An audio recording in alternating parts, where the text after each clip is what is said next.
وێڕای ئاگاهیەکان لە بەغدا و ئەمریکا و تورکیا و ئێران و نەتەوە یەکگرتووەکان و وڵاتانی تریش بەڵام کورد لە عێراق سوور بوو لەسەرکردنی ڕێفراندۆم لە ناو هەرێمی کوردستان و ناوچە جێناکۆکەکانیشدا.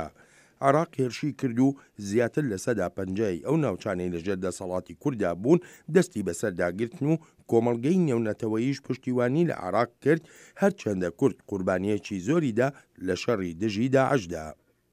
هەموو ئەو وفودانەی کە دەهاتن لە دەرەوە ستایشی ڕۆلی پێشمەرگە و خەڵکی کوردستانیان دەکرد، بەڵام بەداخەوە لە کاتی کە پێویست بوو هەڵوێستی عملی پیشاندن هەمویان گەڕانەوە بۆ مەساڵحی خۆیان و مەبادئ بزرگ. هەر ئەمڕۆ هێزە عێراقیەکان چوونە ناو دەواازەی سنووری ئیبراهیم خەلیلەوە و سەربازە عێراقیەکان و سەربازەکانی تورکیاش ئاهەنگی خۆیان دەجێڕا بە ئاڵای عێراقی و تورکیاییەوە. ئەم پەرەسەندنەش دوای کۆبوونەوەکانی نێوان هێزی پێشمەرگەی کوردستان و لەشکری عێراق بووە کە شاندی ئەمریکاییش بەشدار بۆ تیایاندا. لە نێوەندی ڕەوشی ئاڵۆزی هەرێمی کوردستاندا مەسعود بارزانی بڕیاریدا کە چیدی ناخوازێ لە پۆستی سەرۆکی هەرێمدا بمێنێتەوە. پەرلەمان تەمەنی تەشریعی خۆی بۆ 8 مانگ درێژ کردەوە و بەپێی بڕیاری ئەنجومەنی شوڕا تەمەنی سەرۆکاتی هەرێمیش لەگەڵ تەمەنی پەرلەمان درێژ دەبووەوە. بەڵام من قبولم نەکرد و نامەم نووسی بۆ پەرلەمان کە بە هیچ شێوەیەک قبول ناکەم نەماوە کە درێژ بکەنەوە نەیاساکە دەستکاری بکەن. پەرلەمانی هەرێمی کوردستانی عێراق لە دانیشتنەکەی ڕۆژی یەکشەممەیدا داواکەی بارزانی پەسەند کرد و دەسەڵاتەکانیش دابەشکران. هەر لە هەمان ڕۆژدا ڕێگە نەدرا ڕابوون معروف ئەندامی پەرلەمانی هەرێم کۆنفرانسە ڕۆژنامەوانیەکەی تەواو بکات و هێرشی کرایە سەر. دەست لە کارکێشانەوەی بارزانی وەکەندێک ئاماژەی پێدەکەن بەمانای تەوابوونی ژیانی سیاسی بارزانی نییە.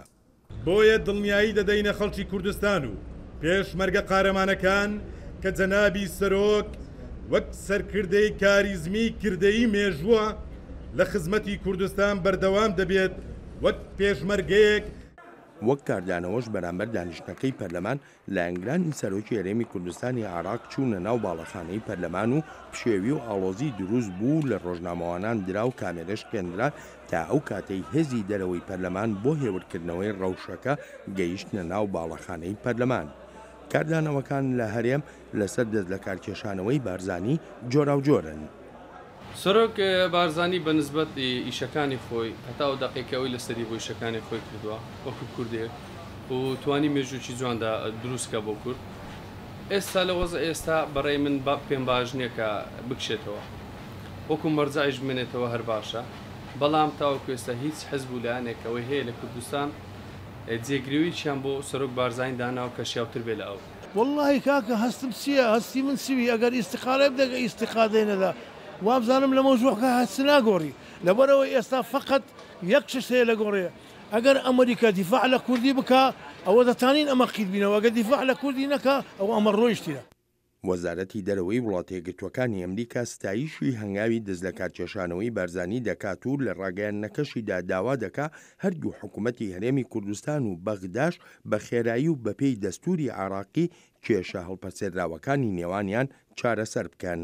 طبعا اقليم كردستان حتى حکوومەتی هەرێمی کوردستان بەر لە ڕێفراندۆم و پاش ڕێفراندۆمەکەش داوای دیالۆجی کردووە و ئامادەش بووە بۆ دیالۆگ، بەڵام حکوومەتی نێوەندی مەرجی هەبووە و ئامادەی دیالۆجیش نەبوو. ئێستا پاش کۆنتڕۆلکردنی ناوچە جێناکۆکەکان حکوومەت ئامادەیی خۆی دەربڕیوە بۆ دیالۆگ بە پێی دەستور. بڕوامان وایە دەبێت بە خێراترین کات دیالۆگ دەست پێ بکات.